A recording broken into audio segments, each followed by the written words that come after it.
नमस्कार मंडळी, मी तृप्ती स्वागत करते तुमचं माझ्या चॅनलवर।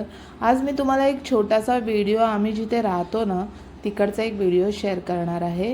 ह्याच्यातनं तुम्हाला एक माहिती पण कळेल गोव्याची। जर का तुम्हाला कधी फिरायला वगैरे यायचं झालं तर तुम्हाला कळेल की इकडे बीचेस वगैरे कसे काय आहेत। हे बघा, हे आमच्या घरातनं जे आहे 15 मिनिटाच्या अंतरावर आम्हाला केरी बीच म्हणून लागतं। हे बघा, आता आम्ही बीचच्याच दिशेने चाललेलो आहोत। हा माझा फेवरेट बीच आहे। फेवरेट बीच ह्यासाठी कलंगूट, वागाटोर वगैरे जे हे बीचेस आहेत ते खूप फेमस बीचेस आहेत, पण ते खूप क्राऊडी आहेत। म्हणजे तिकडे भरपूर क्राऊड असतं, खूप गर्दी असते सीझनमध्ये, ऑफ सीझनमध्ये पण जर का तुम्ही शांत असं एखादं बीच तुम्हाला हवं असेल ना तर हे केरी बीच आहे। महाराष्ट्र गोवाच्या बॉर्डरवरच केरी लागतं पहिले सुरुवातीला, तर केरी बीच म्हणून आहे। अगदी ब्रिज क्रॉस केला ना, ज्या ब्रिजवरनं आम्ही आलो त्या ब्रिजवरनं अगदी लागूनच 5 मिनिटावर आहे हे। तर मी, माझे मिस्टर आणि माझा मुलगा आम्ही बीचवर आलेलो होतो, सनसेट पाहण्यासाठी आलेलो। आज संध्याकाळच्या वातावरणात खूप छान वाटतं। जे आमच्याकडे मुंबईवरनं आमचे फ्रेंड्स वगैरे फिरायला येतात ते येतात 4-5 दिवसांसाठी आणि त्यांची सगळी घाई चाललेली असते। मग ते उन्हात बीचेस वगैरे पहा, तर ते बघण्यात काही मजा येत नाही। संध्याकाळच्या वेळ कसा एकदम बीचवर शांत, ऊन नसतं आणि त्याच्यामुळे खूप छान वाटतं फिरायला। आणि त्यामुळे जे आहे ते आम्ही आज संध्याकाळी, माझ्या मुलाची एक्झाम संपलेली आहे तर आम्ही असंच फिरण्यासाठी आलो आहोत। हे वॉटर स्पोर्ट्सचं आहे, हे माझ्या मिस्टरांच्या फ्रेंड्सचंच आहे। जेव्हा आमचे रिलेटिव्ज आणि आमचे फ्रेंड्स येतात तेव्हा आम्ही त्यांना डिस्काउंटमध्ये जे आहेत ते सगळे स्पोर्ट्स करवतो। तर त्यामुळे आम्ही आज ठरवलं की आपण एका शांत ठिकाणी, आज भरती असल्या कारणामुळे लाटा ज्या आहेत त्या पूर्ण किनाऱ्यापर्यंत आलेल्या आहेत। पूर्ण किनारा नाही तर खाली असतो मुलांना खेळण्यासाठी वाळूत वगैरे, पण आज जे आहे ते पूर्ण भरती असल्या कारणामुळे लाटा किनाऱ्यापर्यंत आलेल्या आहेत। तक्ष आमच्याबरोबर भांडण करत होता की मम्मा आपण खाली खेळायला जाऊया, पाण्यामध्ये खेळूया। लहान मुलांना जरा समुद्राचं, पाण्याचं खूप आकर्षण असतं, पण आम्ही त्याला समजावत होतो की आपण नंतर खेळायला जाऊया, पुढच्या कोणत्या तरी दिवशी येऊया आणि खेळूया, आपण जरा लवकर येऊया, आपण 4:30-5च्या दरम्यान आणि खेळूया।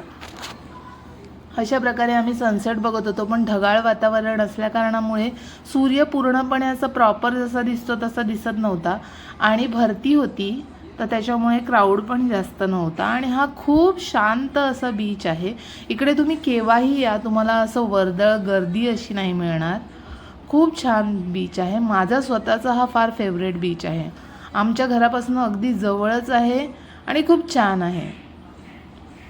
अशा प्रकारे आम्ही सनसेट बघितला पूर्ण।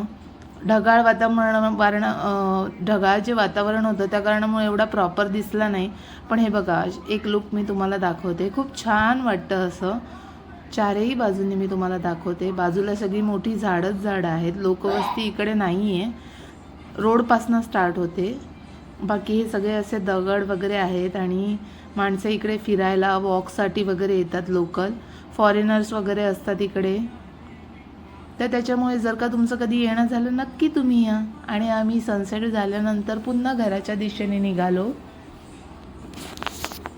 हे आमचं किरणपाणी ब्रिज आहे जे महाराष्ट्र गोवाला जोडतं आणि इथून आता पुढे आमचं महाराष्ट्राचं चेकपोस्ट येईल।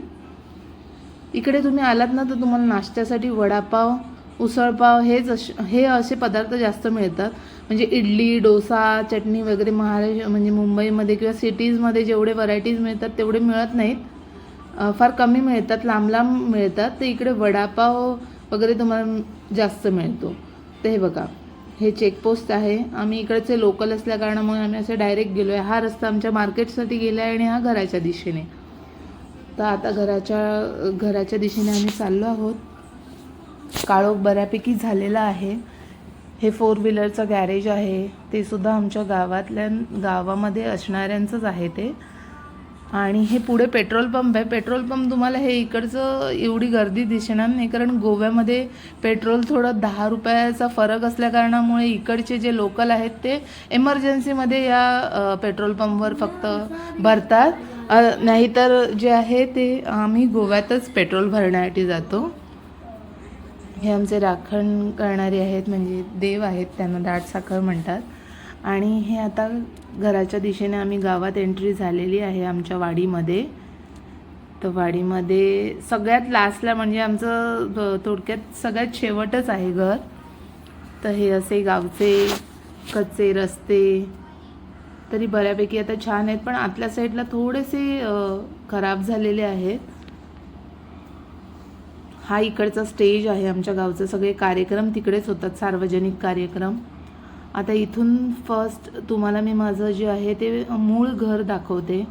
इथून आता आमचं जे आहे ते मेन घर येईल, मूळ घर म्हणजे पूर्ण कुटुंबाचं जे फॅमिलीचं मेन घर आहे ते आहे. उजव्या साईडला जे फर्स्टच येईल हे बघा, हे आमचं हे आमचं मूळ घर आहे. आणि आता ह्याच्या पुढे गेल्यानंतर जे आहे ते आमचं घर येईल. आणि अशा पद्धतीने आज आम्ही थोडंसं बाहेर एन्जॉय करून घरी आलेलो आहोत. तक्ष थोडासा कुरकुर करत होता, त्याला आम्ही समुद्रात खेळायला दिलं नाही, बाहेरचं काही खायला दिलं नाही म्हणून. सध्या त्याला सर्दी खोकला थोडासा प्रॉब्लेम आहे म्हणून दिलं नाही. आलो फायनली घरी. आवडलं असेल तर नक्की तुम्ही येण्याचा प्रयत्न करा आणि गोव्यामध्ये केरी बीचला तुम्ही नक्की भेट द्या, तुम्हाला छान वाटेल. धन्यवाद.